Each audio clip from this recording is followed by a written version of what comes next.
Good afternoon. Had several comments lately, and people just saying, "Hey, why don't you do a shop tour? Why don't you do a shop tour?" And also, I go to the weekly meetings at worldwidewoodturners.org, and yeah, a couple of people have asked me to do shop tour. So if it's not a very impressive shop. I mean, right now it does everything I need it to do. It's pretty small. That's the biggest downfall to it, is that it's small. But anyway, I decided, yeah, I'll do that after I do my pins and kind of clean up just a little bit. Because when I turn pins, I turn a lot of pins, and everything in the shop is covered with pin stuff. So, because pins they're not hard to turn, but there's a lot of steps to get to the end result. But anyway, yeah, let's get started. What we'll do is I'll show you around the shop. I'll show you my log pile and everything else. So let's get this thing going. We're going to pretend like we're walking in. Alright, let's see here. Move my tripod out of the way. Alright, well, coming outside, we've got my welding table with the Apokamora hood on it, and some of my welding stuff up under here, just odd and end stuff that it's not going to hurt to be out here in the weather. But my compressor right there, 60-gallon Husky. I've had it for years. And this is my my rocket stove. I still use it. It's been a good one. But yeah, I've got a bunch of wood around here, and I just use for blanks and things like that. But I keep a lot of wood under sheds. I've got 3 sheds with wood up under them. And my shop's air conditioner. My toolbox that just has all kind of construction equipment in it, stuff like that. And my old rototiller. This thing belonged to my dad, and he got it when I was barely tall enough to reach the handles. That thing's about 40-something years old, but it still runs like a top. My planer, it's a Jet JPL 13, and my welding cart. It's got my welder, my welders, and my plasma cutter in there, and my joiner. That's pretty much that side. Anyway, there's my kiln. I built it. It's on YouTube. It's full of dry wood. Another log pile here with various different kinds of wood. Pecan, cedar, some of the other. I've got some mulberry, cherry around here. but yeah, that's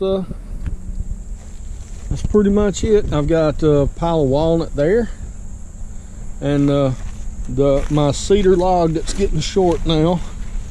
That's one of my cedar logs. It's the biggest one. It's the one I got that last bowl out of. But then as we come over here, got my dust collector. If you watch that build and the subsequent builds, the improvements and things that I made to it, I finally got it running. And the solution I finally came up with was this Harbor Freight 1 horsepower 1800 RPM motor, and it runs my little wooden impeller really good. It runs that thing really good. I still have really good suction, but it's actually the target the RPMs is actually the target I was trying to reach with that first motor, but I was having to cut the speed in half. But anyway, as we come in, we're now in the shop, inside the shop, and we'll look up first. I'll show you, hanging up above my head is my segmenting sled and my Longworth chucks. So I've got my segmenting sled, Longworth chucks, and another little crosscut sled right there also. But I've got all brand new shop lighting. They're the LED lights, 4-foot LED lights. They work great. I like them a lot better than my fluorescents that I had in here. They're a lot brighter, and they work even if it's cold. But I built several shelves and things like that, basically cabinets with outdoors, all over the shop when I was cleaning up a couple weeks ago. But there's one of them. It's just got odd and end stuff. Just storage area is all I was looking for. But here we've got my non-functional wood heater, and I've got to get the stovepipe replaced. That bottom piece, it finally just it burned all the way through, so I've got to replace that so before the winter. But just looking around, I've got, you know, just storage over here, and my chainsaw's down there. I've got my bandsaw here, my GO555 from Grizzly. It's the one that I put the riser block in to increase the capacity up to 12-inch. I haven't had any problems with this bandsaw. It's been a trooper. It's my oldest piece of big equipment in here. But and coming around looking at the corners, just got a lot of tools and hardware and all in this area. Drills. I've got wood for blanks and things like that all in here, and then, you know, hanging on the wall, I've got just an assortment of tools, things like that. This is actually the shop mallet that I made on YouTube. Had the oval handle, but anyway, I made these. It's a centering jig and a French curve. I made those, cut them on the X-carve. My clamps, I'm the loser if it comes to who dies with the most clamps. I will definitely be the loser. But there's my Forstner bits there. And I'm getting ready to do Christmas ornaments. So these here are going to be getting used again. They're some of my glue blocks for my Christmas ornaments. And here's some of the blanks right here for them. They're I think they're 3 by 3 by 3 or something like that, or 2.5 by 2.5 by 2.5. But that's that. And right here we have my table saw. It's the Grizzly G1023, and it's a powerhouse. It's a beast. I haven't been able to put anything on it yet that it couldn't cut through. It's very powerful, very quiet, and a good running saw. Very smooth. But it's got the router extension, or the router table extension here. Well, I have to pop it out from the bottom. But I've got my Makita router. It's a 3-horse Makita router. Mounted up under the bottom. And that is my shop made router fence. Oh, more acorns. Then we've got my new lathe. My new lathe is the GO766 from Grizzly. There again, a real powerhouse, 3-horsepower motor, 22-inch swing or diameter, and 42-inch length on it. Got my Carter & Son tools here. They're my pretty much my go-to. My primary lathe tools. Got my stronghold chuck. But now these tools here, these are my Craftsman tools. And right after I got my lathe, my battalion chief brought these to me and gave them to me. He said, here, see what you can do with them. They're old, but you know, he didn't have any use for them, so he gave them to me. Very good tools. I use them every day, and they get very sharp and they hold a sharp edge. Here's some of my shop made stuff, and then some of my other tools. These three spindle, these three gouges here are from Benjamin's Best and SteelX. They were the first tools that I got with the lathe, and they've been really good, and I still use them a good bit.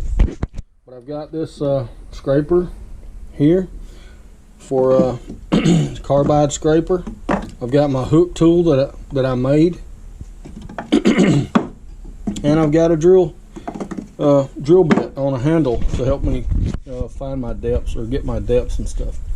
But I've also got this tool here, and it's got a right now it's a cobalt steel cutter on the end, and it helps me hollow. But I can't really use my main hollowing tool here, which is this thing. It's a 1-inch bar, but I really can't use it because my drill press is in the way. I bought this drill press because I needed something that could drive 2-inch Forstner bits without having to use the tailstock on my lathe. My old lathe, I wore the tailstock out, and I had to keep buying hand wheels, and I even replaced the quill on it because all the torque that it takes to push a 2-inch Forstner bit, it finally, you know, it just take a toll on it. And I was not going to do that with this new lathe. So but anyway, it's a 17-inch drill press. It's the G7947 model. Really good drill press. I like it, but it's in my way.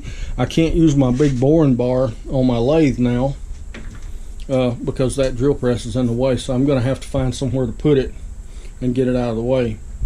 But I've also got wood and stuff like that up under the lathe.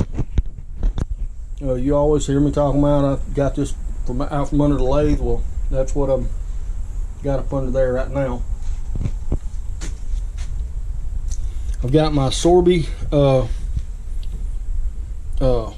thread chasing tools there, my various tool rests and things like that, and this is the rest that John Williams made me and sent me for hollowing really deep. As we move over here, I've got all my resin casting stuff and just lots of odds and ends stuff over there. My planer blade sharpener right there. Got my Lichtenberg wood burning stuff in here, and then basically just, you know, all my finishes and paints and things like that. That's my amazing clear cast. That's what I use on the inside of my mugs. I've got my pen. This thing's got all my bushings and stuff like that for my pins and stuff, and then all my sockets and everything. My X-Carve, I still use it mainly to cut blanks, like blanks for my handles, like these handles here. I use it to cut the blanks for that, and then I'll hand shape it from there. But yeah, this is all just kind of, you know, stuff around here. But yeah, that's about it. That I got my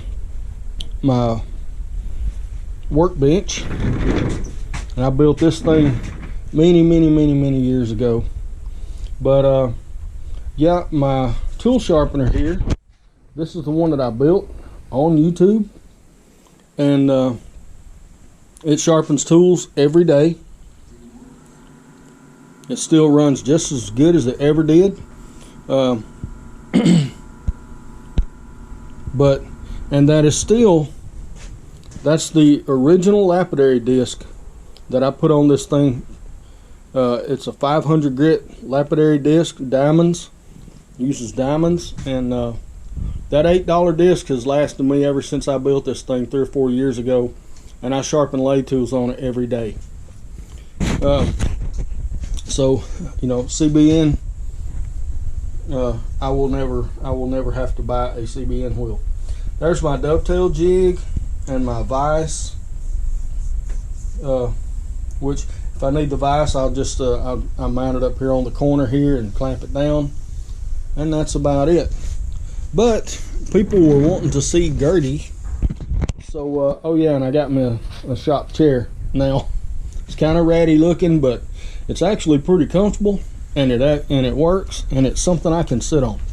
So there. All right, people were asking to see Gertie and the Apocamore, so we're gonna come out here and we'll swing by the Apocamore first. This is my Apocamore right here, and I'm gonna wait another week or so before I cut the grass. Let it cool down some more because the grass is just about stopped growing now, and I'm too busy in the shop. But this is the Apocamore. I put a Harbor Freight 2,500 pound winch on it because I use this thing kind of like a tractor too. And these Carlisle super lugs on the rear to help me get up and down some of these hills and these banks and stuff. They're really hard to climb around here, so I use that. But that's it. I'm working on the hood now, but let's come look at Gertie. She's done a good bit of cooking since she was brand new, and she's been performing admirably. Let's see, here's the firebox. Been cooking a good bit with it. She's pretty awesome.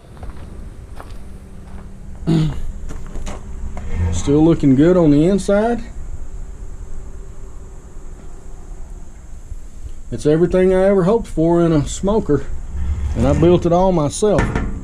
I do have new wheels to go on the back here. They're inflatable and much larger than those because I can't move it around out here on this gravel. It's too heavy, and I just can't move it around.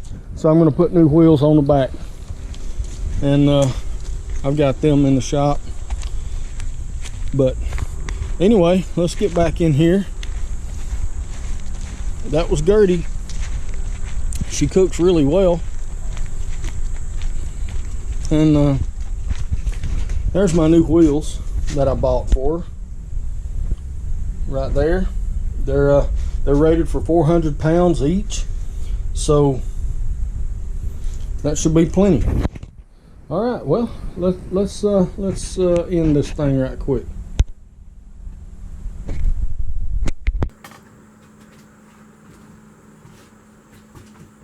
All right, well, Ronald, I hope that was what you wanted.